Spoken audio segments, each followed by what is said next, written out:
So this is a video that I've been thinking about for a while, and it's talking about food again. I wanted to make this video because I want to talk about what my experience has been and what has worked for me. And these are some kind of guidelines that I work with. So I've kind of boiled it down into 10 points, and here we go. Take it, leave it. I hope this helps. First bullet point: you have heard this before, but you can't out exercise nutrition that doesn't help you. Whether it's weight management or weight loss, like weight maintenance or weight loss, comes down to calories. It's about energy. I know that's annoying. We've all heard that many times, but it's true. If you hear people, or you're thinking this yourself, because I've been there and I've thought this too, that, all right, I've done the weights, I've done the treadmill, and now it's time to go hit up In and Out. I'm from California. That's not going to help. It doesn't work like that. For consistency. Now, there's nothing wrong with In and Out, and we're going to get to that in a moment. Number two, reducing your calories or maintaining your calories does not mean starving yourself. Does not mean starving yourself. It means swapping the foods that you normally have. Does not mean starving yourself. Don't do that to yourself. You're not going to feel good. You're not going to be pleasant. It won't be fun. Number three, volume of food and the satiety of your food matters. I am going to always strongly encourage to have things to eat food that has good volume and will keep you full at least like 3 hours, maybe 4 hours, like whatever just like gets you through further, for longer parts of your day.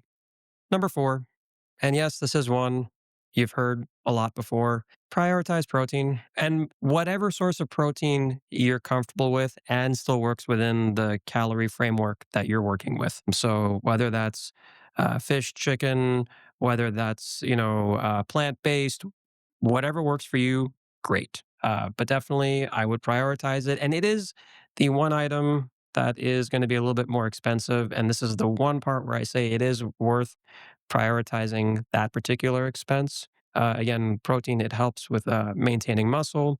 It also is something that requires more energy from your body to digest. And these two factors together are things that do help and contribute to good weight maintenance and weight loss.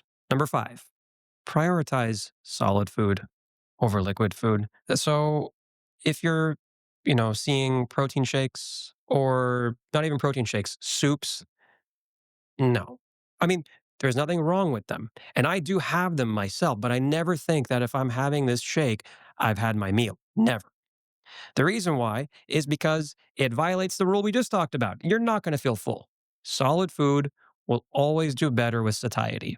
Of course, there's other factors too, like fiber and all of that, but still, just keep it simple. Prioritize solid food over liquids. Number six, this is a big one. Variety is important. Don't underestimate the power of boredom. I'm sure you've heard people say that I'm going to have rice, chicken, and broccoli every meal, every damn day. Don't do that. You're going to be sick of it. Throw in other types of meat, throw in veggies, throw in fruits. Just, yeah, have variety. You're going to thank yourself later for this. Number seven, accessibility is key. With the exception of, again, protein, which I understand that one's a little bit more expensive. Everything else, I'm never going to say to you it needs to be a specialty food at a specialty store at some ridiculous marked up price. This should be things that are available at your grocery store. This should be things that are available at any restaurant you go. Sit down, fast food, doesn't matter. This lifestyle is adaptable to all of those things. And by having it this way, it's also more affordable. Number eight, flexibility over rigidity. Is that how you say that word? Okay. Yeah. What I'm trying to say there is don't make it so rigid.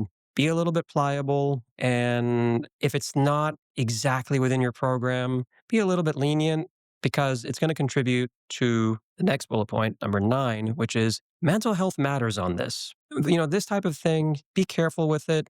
Be kind to yourself. Have people you can talk to about it. Now, I think we all know that talking about it in a wider group is maybe not the best thing because people don't always want to hear about this all the time, talking about nutrition and food and diet and all of that.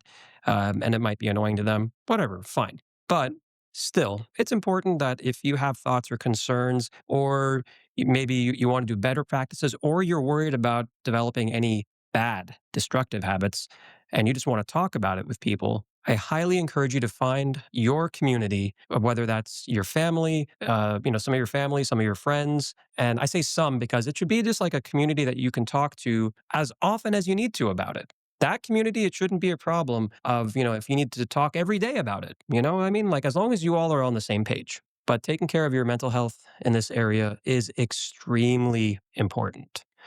And then number 10, enjoy your life and your food. We're doing all of this for something. Of course, we want to, whether it's maintain our weight or if it's to lose a little bit of weight or whatever the reasoning is, you still want to enjoy your life.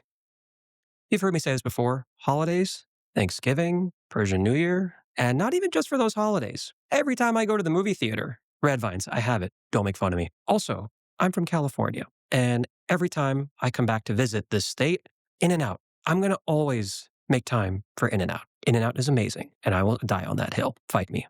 So, those are the points, and you can see it's really around calories, and tracking can help. Be careful with that too. Again, tracking is something that is supposed to be helpful, but we can all get a little obsessive with that sometimes. And that can lead to some unhealthy habits. And that's where you need to have yourself in check on that.